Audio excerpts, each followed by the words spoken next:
Salut les amis, très content de vous retrouver. J'espère que ça s'entend dans ma voix.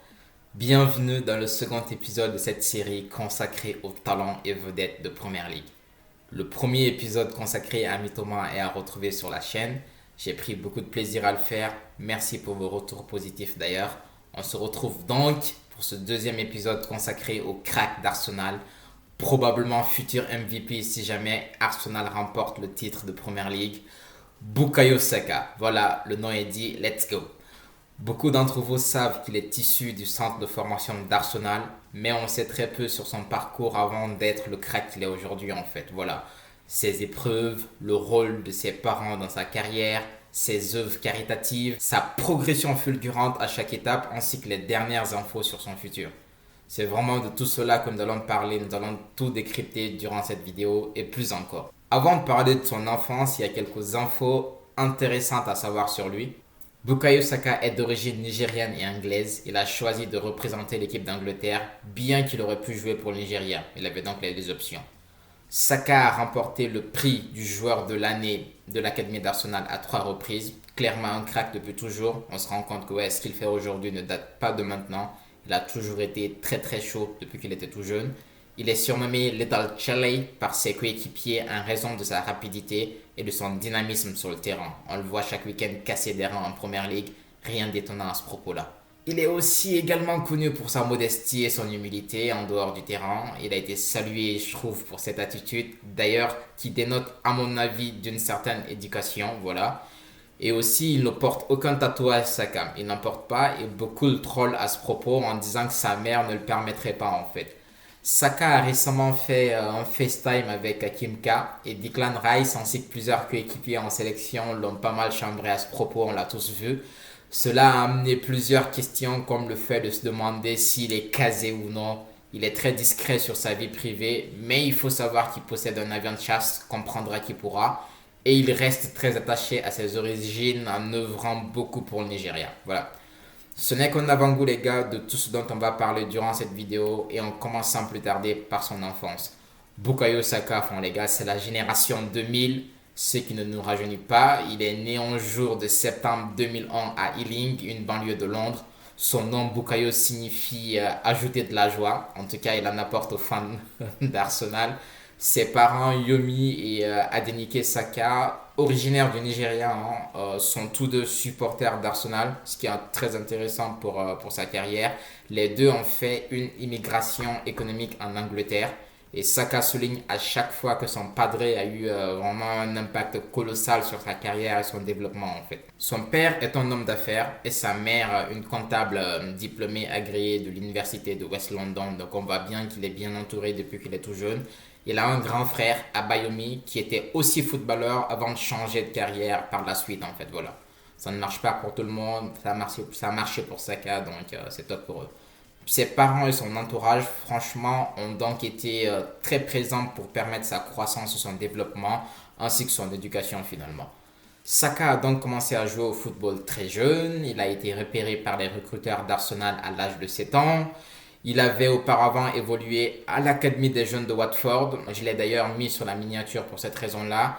Mais quand Arsenal s'est montré intéressé, ses parents n'ont pas hésité une seconde en fait. Étant eux-mêmes supporters d'Arsenal, c'était d'une logique, c'était clairement un moyen d'associer passion et plan intéressant de carrière, donc tout bénef. Il a donc intégré l'Académie d'Arsenal où il a commencé à perfectionner ses compétences, les compétences clés comme la conduite de balle, la frappe, le dribble et la passe.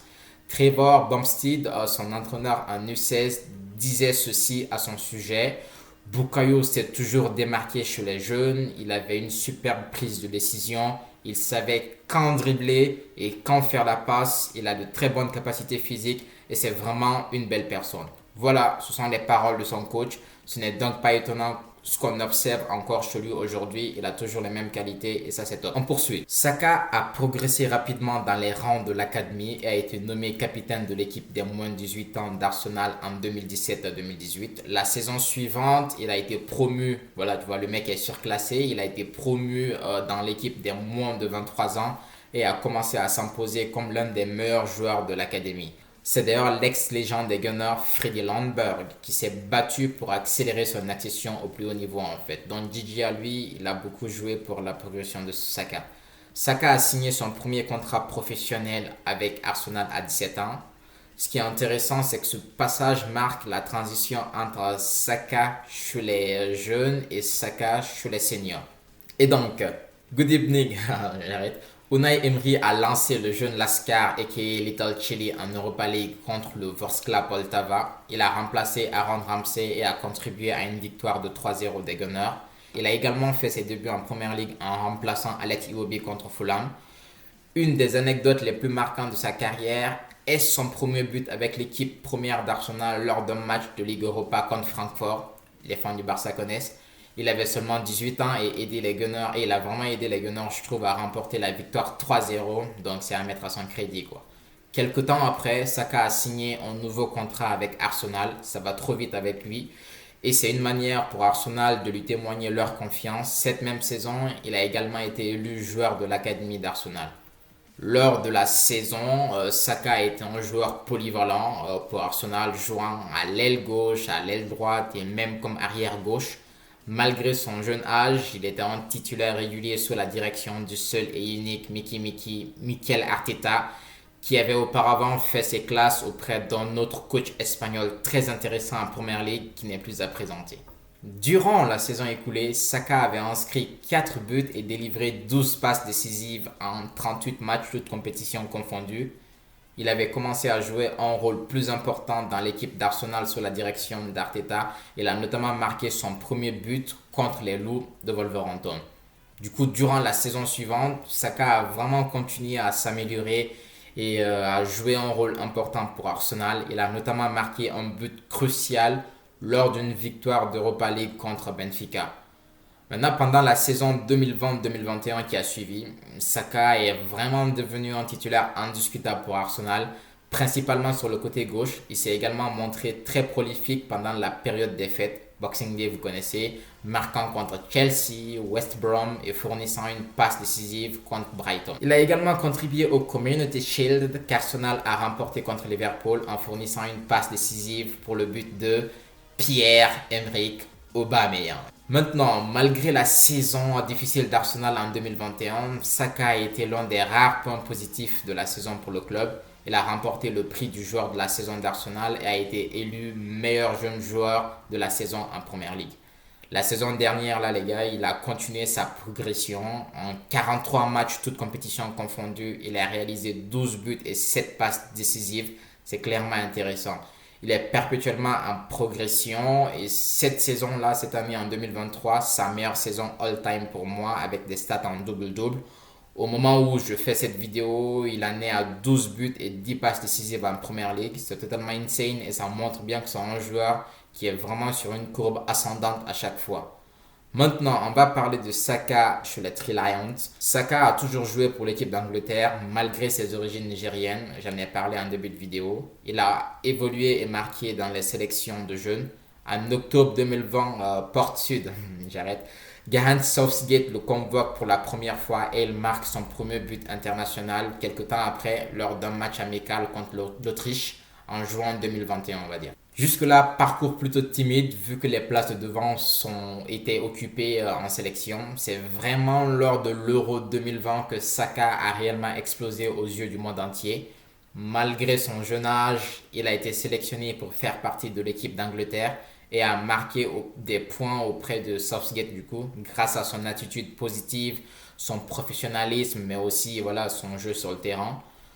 L'une des anecdotes les plus touchantes, et je me pose pour en parler, lors de la carrière de Saka et aussi de ce tournoi-là de l'Euro, c'est la façon dont Saka a réagi après avoir manqué son tir au but décisif lors de la finale contre l'Italie. Alors que de nombreux joueurs auraient été abattus dans une telle situation, Saka a vraiment montré une grande maturité en acceptant la défaite et en continuant à soutenir son équipe. Il a été beaucoup soutenu par une partie des Anglais et des fans des Gunners dans cet épisode terrible de harcèlement et de racisme aussi, il faut le souligner. C'est des choses qu'on n'aime pas voir dans le foot aujourd'hui et c'était vraiment fort que des gens le soutiennent pendant ces moments-là. Malgré sa déception lors de l'Euro, Saka est resté un joueur clé d'Arsenal cette saison et a été impliqué dans de nombreux buts de son équipe. Il est devenu le chouchou des Gunners, le chouchou des fans grâce à sa personnalité attachante et sa capacité à créer des occasions de but. C'est un joueur très tonitruant sur le terrain. D'ailleurs, très récemment, Saka a marqué un but incroyable lors de la campagne de qualification de l'Angleterre pour l'Euro 2024, victoire 2-1 contre l'Ukraine de Zinchenko. Maintenant, Saka, c'est pas que du foot. En plus de son talent pour le football, Saka est également connu pour son humilité et sa générosité envers les fans et la communauté. J'ai choisi un événement marquant, un événement récent. Avant la Coupe du Monde 2022, il s'est associé à Big Choose, qui est un organisme de charité pour financer l'opération chirurgicale de 120 enfants au Nigeria. Un geste qui a sauvé beaucoup de vies et à mettre à son crédit. Il dit toujours vouloir rendre à la communauté ce que le football lui a apporté et je trouve ça assez intéressant comme démarche. Pour terminer footballistiquement, il n'a pas démarré le match contre Leeds où Arsenal a gagné 4-1. Arteta a ainsi mis fin à une série de 485 jours de titularisation pour lui. À son âge, c'est une stat monstrueuse qui témoigne vraiment de ses qualités et du respect du coach pour lui en fait. D'ailleurs, là, il n'a pas joué parce qu'il est malade. S'il n'était pas malade, je pense qu'Arteta l'aurait tout bonnement imposé, quoi.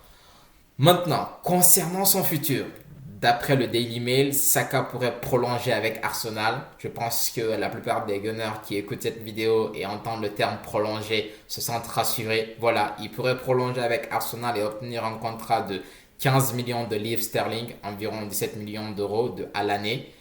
Il s'agirait de l'un des plus gros salaires de l'histoire du club, il faut le souligner. À voir ce que ça peut donner avec les autres, tout ce que ça peut déclencher comme process de prolongation pour tous les joueurs. Arsenal, voilà, est sur une dynamique, donc il faut qu'ils apprennent à gérer ce type de situation.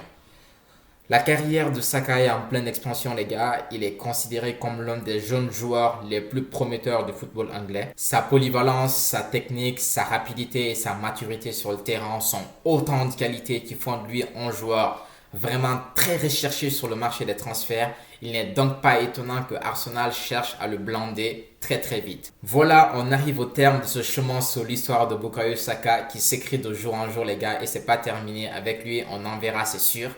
Merci à vous tous qui êtes arrivés jusque-là, c'est énorme. Merci pour le soutien. Je travaille déjà sur un autre talent de Première Ligue à vous présenter juste après.